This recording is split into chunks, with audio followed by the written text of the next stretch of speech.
Hello guys, welcome to comic my life channel.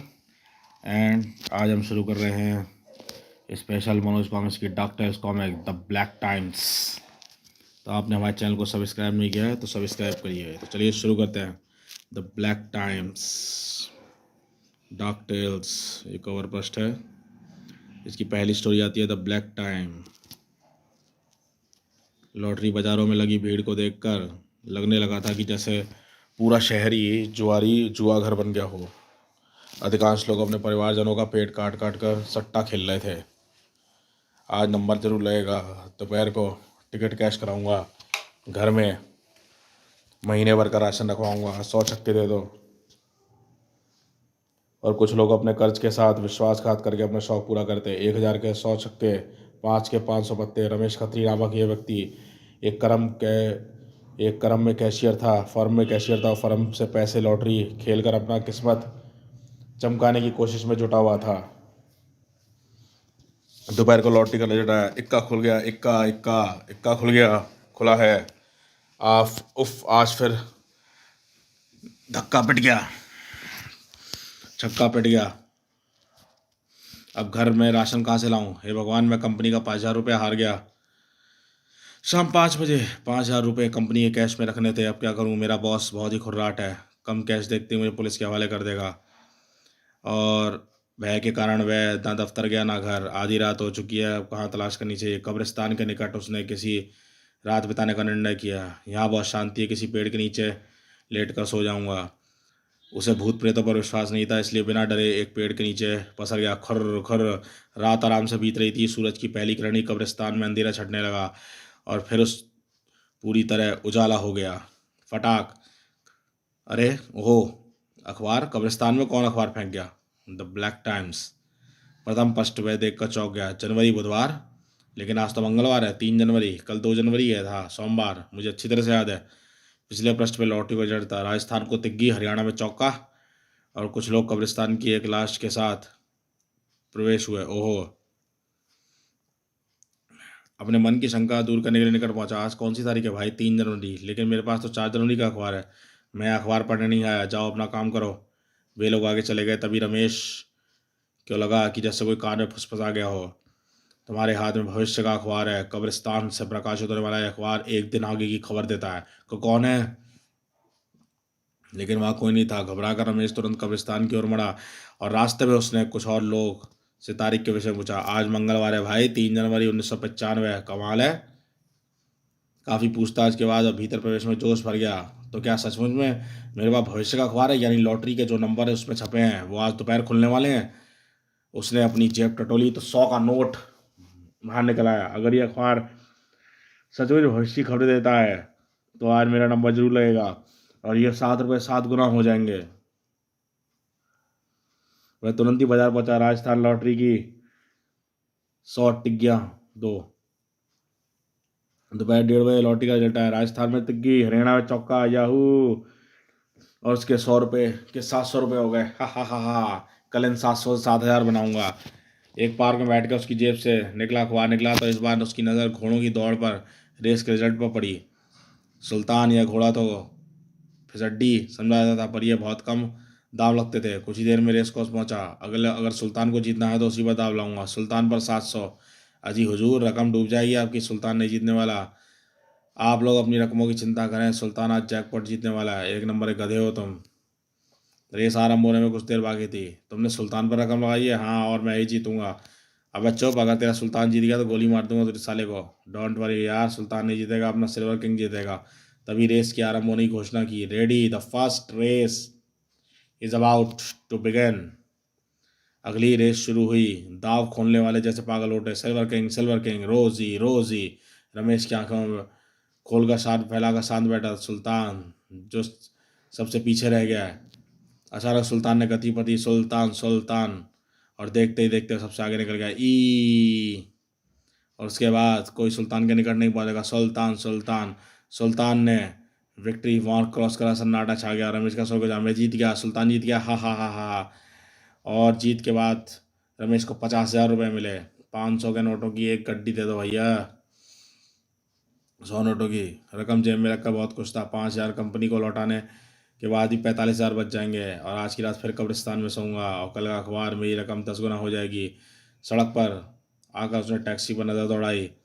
समय नष्ट करने की बजाय लोकल ट्रेन पकड़ी जाए, इस जगह टैक्सी करना मुश्किल लगता है। स्टेशन पर एक ट्रेन तैयार थी। यहाँ तो पूरा कंपार्टमेंट खाली है। और यह आगे क्या लिखा है अखबार में, द ब्लैक टाइम्स में, तेल के कुएं की आग बुझ गई। यह बोर खबरें हैं। भीतर के पृष्ठ देखता हूँ और भीतर की हेडलाइन पर उसकी दृष्टि जमी, लोकल ट्रेन में हत्या। और उससे पूरी खबर पढ़ ली। लोकल ट्रेन में रमेश खत्री नामक व्यक्ति को किसी ने चाकू गोद कर मार डाला। रमेश खत्री ने पहले रेस में 50,000 रुपये जीते थे। समझा जाता है कि उसकी हत्या इसी रकम के लिए की गई थी। तभी दरवाजे पर आहट हुई। ओहो, उसने घबरा कर उठना चाहा लेकिन सफलता ना मिल सकी। ई आया खच्च और रमेश के हाथों से ब्लैक टाइम छूट गया और खिड़की से टूटकर बाहर चला गया। सर। इसके बाद अगली स्टोरी शुरू होती है, जिंदगी और मौत। जेम्स अपने कुत्ते की तलाश में भटक रहा था। तभी कुत्ता टांगी सुबह वापस नहीं आया था। पिछली बार टॉमी गायब था तो इसी कब्रिस्तान में मिला था। इसी बीच गुजरते एक निगाह कब्र पड़ी। वाट, यह नहीं हो सकता। भला कोई व्यक्ति 250 वर्ष तक कैसे जीवित रह सकता है? मृत्यु 1990। यह झूठ नहीं है। रॉबर्ट डिसूजा का जन्म 1740 में हुआ था। मृत्यु 1990 में हुई थी। तो तुम कौन हो? मैं तो रॉबर्ट डिसूजा के लंबे जीवन की कहानी सुनाने आया हूँ। कहानी सुनकर बताना कब्र के पत्थर पर लिखी तहरीर झूठी है या सच। रॉबर्ट डिसूजा 18वीं शताब्दी में लंदन लंदन का सबसे धनवान व्यापारी था। एक बार सख्त बीमार पड़ गया। आपकी बीमारी लाइलाज है सर, पर अफसोस के साथ कहना पड़ रहा है कि आप 6 महीने से तक जीवित नहीं रहेंगे।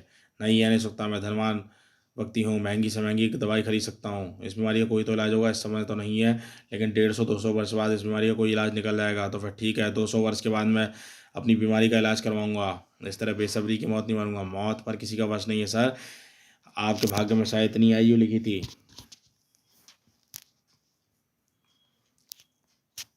मेरा नाम रॉबर्ट। इससे कुछ और ही सोच रहा था। उसी रात को शहर में बाहर पड़ाव डाले मिस्र के बंजारों के खेमे में गया। मेरा नाम रॉबर्ट डिसूजा है। क्या तुम इजिप्शियन विच जादूगरनी हो?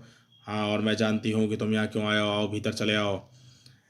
तुम्हारी मनोकामना है कि तुम अपनी मेरे गुरु बाबा मस्तक मुस्तकाब वाली पूरे कर सकते हैं। वह तुम्हारे मर्द शरीर को 250 सालों के लिए सुरक्षित रख सकते हैं और दोबारा जीवित होने पर राज बिता सकते हैं। मैं फ़ौरन उनसे मिलना चाहता हूँ। उनसे मिलने के लिए तुम्हें मिस्र जाना होगा। तुम उन्हें मेरे पहुँचने का संदेश दो। मैं मिस्र के लिए रवाना होता हूँ। और फिर डिसूजा मिस्र के लिए रवाना हुआ। जीवन की राह पर रॉबर्ट पागल सा हो गया। चाह में रॉबर्ट पागल सा हो गया। और तेज चलाओ निकम्मों, जल्द से जल्द मिस्र पहुँचना है। आखिर 6 महीने की लंबी यात्रा के जलपोत में मिस्र पहुंचा और रॉबर्ट डिसूजा अपने जीवन के अंतिम कागाज तक पहुंच चुका था। आहा, जल्दी चलिए, बाबा वाली आपका इंतजार कर रहे हैं। वह बिना रुके कब्रिस्तान में आगे बढ़ता चला गया और फिर बाबा वाली के पास पहुंचा। बाबा वाली, मैं आपकी अपनी कोशिश में कामयाब हो जाऊंगा ना? ज़रूर। हम तुम्हें एक नए जीवन की सौगात देते हैं। और फिर बाद में जिस्म ठंडा होने से पहले इस रसायन का लेप लगाओ। और फिर रॉबर्ट डिसूजा को लाश की विधिवत मम्मी बनाया गया। ले जाओ इस मालिक को। 250 वर्ष मिस्र का कोई आदमी उसे दोबारा जीवित कर सकता है। रॉबर्ट डिसूजा विश्वास पास सेवक उसे शव लेकर इंग्लैंड चले गए और लंदन पहुंचकर रॉबर्ट डिसूजा का शव और उसका वसीयतनामा उसकी हवेली के तहखाने में रख दिया गया। फिर समय बीतता गया। धीरे धीरे लोग रॉबर्ट डिसूजा को भूल गए। अब यानी रॉबर्ट की मृत्यु 250 वर्ष की हवेली पर उसके वंशज पीटर पीटर डिसूजा का अधिकार था।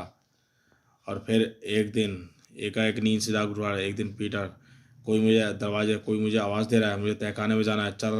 ओ गॉड, ये लाश किसकी है? ओ गॉड, इसमें तो लिखा है ये लाश मेरे पूर्वज रॉबर्ट डिसूजा की है। 250 बार मिस्री जादू से दोबारा जीवित किया जा सकता है। हाँ, मैंने जीवित कर सकती हूँ। अलम कलम कलम। आहा, ओहो, हा हा हा, मैंने मौत को हरा दिया। मौत को कोई नहीं हरा सकता। मूर्ख, जीवन के बाद मौत अटल बको मत। मैं नहीं मरूंगा। अपनी बीमारी का इलाज कराऊंगा। मेरी बात तो सुनिए। पहले हट जाओ, मुझे नई दुनिया देखनी है। हाँ हाँ, 250 वर्ष बाद बाहर की दुनिया देखूंगा। वह सीधा अस्पताल में से बाहर निकला और उसे घोड़े दौड़ाने के शौक में एड़ पड़ गई।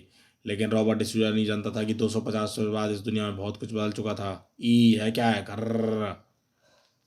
और अब उसकी गाड़ी जो है घोड़े से टकराई और टकराने के बाद रॉबर्ट डिसूजा की वहीं अंत हो गया। और इस प्रकार रॉबर्ट डिसूजा का अंत हुआ और उसे दफनाया जा चुका है। और उसकी मौत अजय थी, पर मौत को कोई नहीं हरा सकता था। लेकिन आप ये सब कैसे जानते हैं?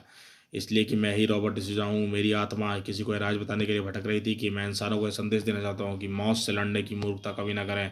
मौत तो अटल है, अटल। और एक आत्मा को अपने सामने देखकर जेम्स भैंसे जगह उठा आ। और जब होश आया तो देखा कि उसका कुत्ता टॉमी उसे जगा रहा था, वुफ। और वह तुरंत ही कब्रिस्तान से निकल गया। क्या कोई मेरे साथ घटी इस घटना का विश्वास करेगा? अगली कॉमिक्स आती है काला इंसाफ। ओम प्रकाश नाम का ओमी एक पेशेवर कातिल था। उसने अपने इंसान में जीवन लीला समाप्त कर डाली थी। तभी लोगों ने देखा खून, ओफिया कहाँ से आ मरे। उसके बाद भागने के सिवा कोई रास्ता नहीं था। शायद उन लोगों ने मुझे पहचान लिया। मुझे अंडरग्राउंड होना चाहिए। कुछ देर छोड़कर वह कालागढ़ के पास पहुंचा। इस क्षेत्र में 10-15 दिन रुक जाता हूँ। और वहाँ उसे कोई सराय नहीं मिली तो सराय का बूढ़ा उसे दे सराय थी। सराय का बूढ़ा देख के खुश हुआ। कहा यहाँ रुकोगे बाबा, कमरा दे दूँ? अभी नहीं, मैं पहले कस्बे का एक चक्कर लगा लूँ। वह घूमते घूमते जंगल में पहुंचा। जंगल के बीच यह मकान किसका है?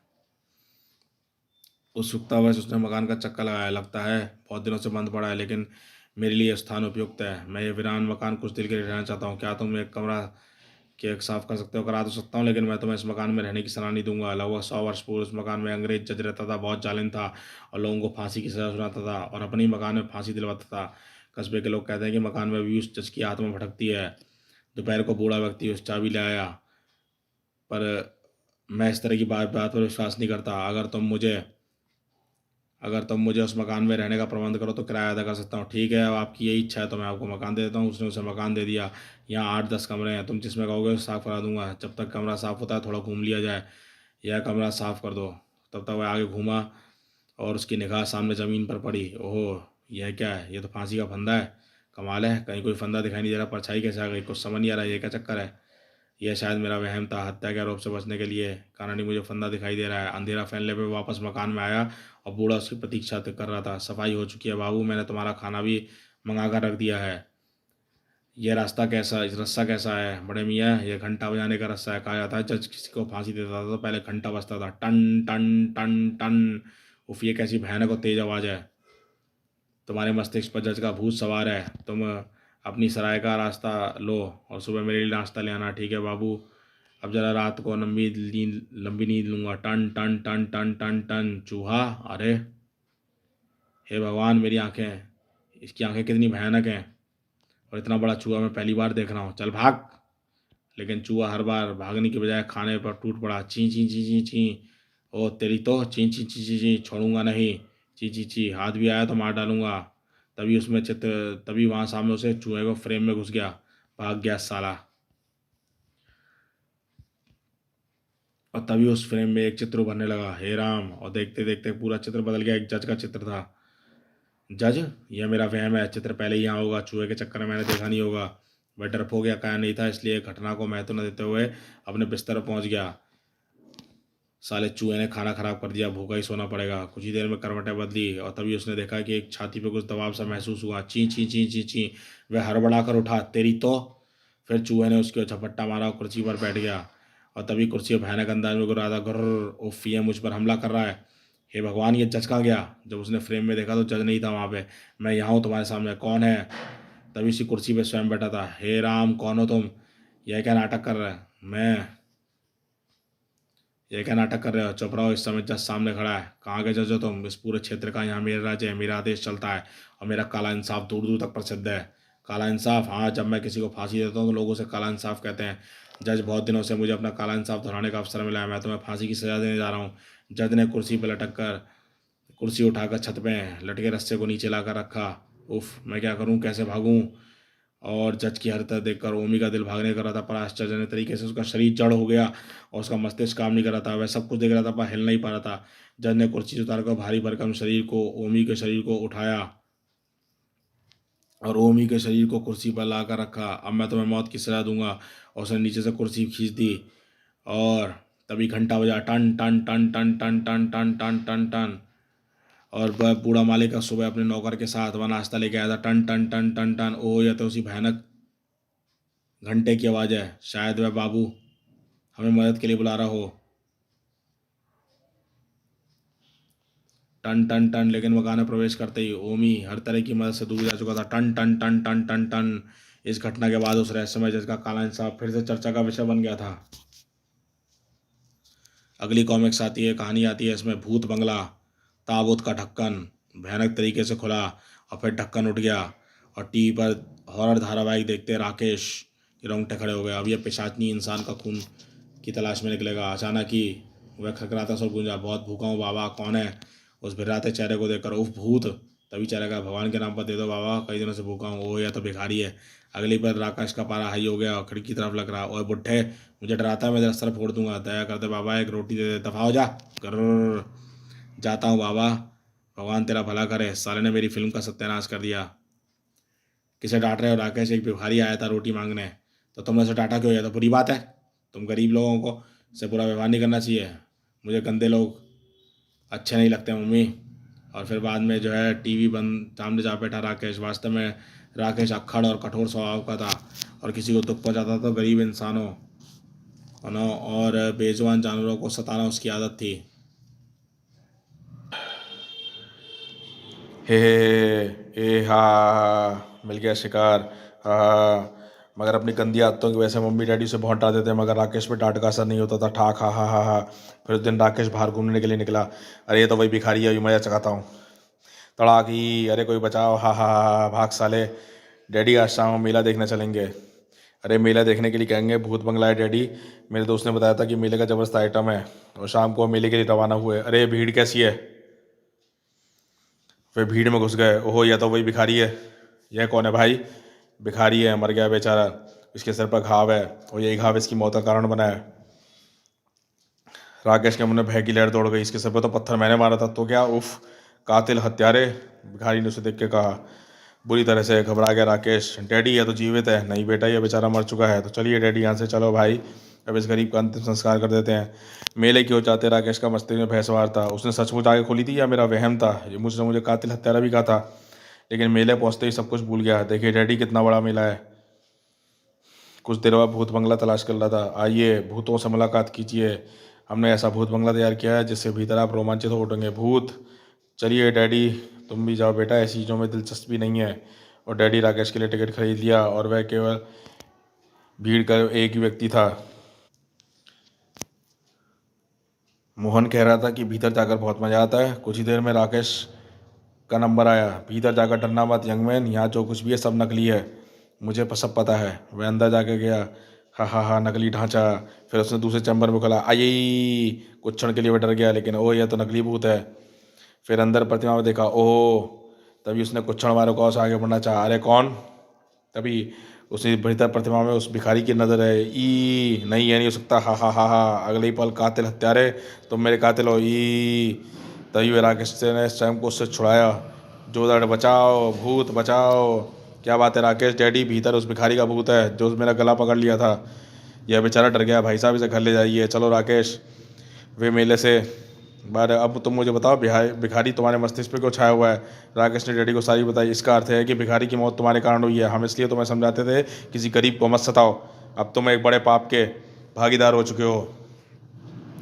जरूर उस भिखारी की आत्मा तुम्हारे पीछे लग गई है, तो आप मुझे इस आत्मा से बचाइए। मैं वादा करता हूँ कि आगे से किसी गरीब को नहीं सताऊंगा, दुख नहीं पहुँचाऊंगा। डैडी मुझे बता लीजिए, मेरा विचार है कि तुम्हें उस भिखारी से क्षमा मांगनी चाहिए। तभी संस्कार आत्मा किया और उसने हाथ जोड़ के उस सामने चिता के सामने झुक गया। मुझे क्षमा कर दो, मैं वादा करता हूँ कि अब कभी किसी असहाय को दुख नहीं पहुँचाऊंगा। मैं सच्चे मन से क्षमा याचना कर रहा हूँ बाबा, मुझे बच्चा और नादान जान समझ कर क्षमा कर दो। रोते हुए उसके शव की ओर चेहरे को देखा। ओहो, शव की आंखें खोलकर देखकर वह डर गया था, पर उसके होठों के मुस्कान देखकर ढाढ़स बांधा। फिर उसके कानों में स्वर गूंजा, सच्चे मन से की गई क्षमा याचना को तो भगवान भी स्वीकार कर लेते हैं। फिर मैं एक भिखारी हूँ, चाहे मैंने तो क्षमा किया। वह स्वर सिर्फ राकेश ही सुनना था। और शव की आंखें फिर से बंद हो गईं और राकेश के मन का बोझ भी हट गया। आप स्वयं को एक नया इंसान महसूस कर रहा था। भिखारी की चिता को उसने मुखाग्नि दी। अब मैं अपना पूरा जीवन गरीबों और दुखियों की सेवा में लगा दूंगा बाबा। आपके कारण आज एक नए इंसान का जन्म हुआ है। और उस दिन राकेश ने कभी कोई ऐसा काम नहीं किया जिससे किसी दूसरे को कष्ट पहुंचे। अपने मित्रों को भी वह यही समझाता था कि किसी को दुख ना दो। हमें विश्वास है कि चित्रकथा पढ़ने के बाद हमारे पाठक भी राकेश को नसीहत को मानेंगे, और बिल्कुल मानेंगे। और आगे ये कॉमिक्स यहीं पे समाप्त होती है। आपको ये कॉमिक्स कैसी लगी हमें बताइए, और कॉमिक्स अच्छी लगी हो लाइक कीजिए, शेयर कीजिए और चैनल को सब्सक्राइब कीजिए। धन्यवाद।